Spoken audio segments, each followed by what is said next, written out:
November 11 naman po tayo, araw na Martes. Si Tiger ang kailangan mag-ingat, south na lokasyon ang kailangan nating iwasan. Ang mga masuswerteng oras ay nasa screen nyo na po. Ang mga sumusunod ay mga masuswerteng activities. Nangunguna na dyan ay ang pag-aalay ng sakripisyo, pagbibigay ng donasyon, o pagkakawang gawa, maswerte sa araw na ito.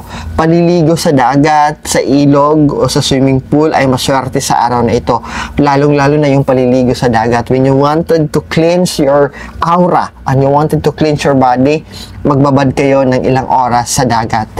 And for our fishermen, para sa mga nagpapalaot ng mga mahal nating mga mangingisda, and you are using a fish net, ang araw na ito ay maswerte para tahiin, kumpunihin ninyo ang inyong mga lambat.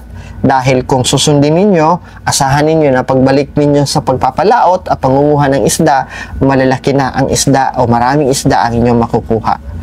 Ang kailangan nating iwasan on November 11 ay pagsaset up o pagsasaayos ng mga bagong biling furnitures, hindi maswerte sa araw na ito. Grand opening, hindi rin maswerte sa araw na ito. Pakikipagnegosyo ay hindi maswerte sa araw na ito. Doing trading, hindi rin maswerte sa araw na ito.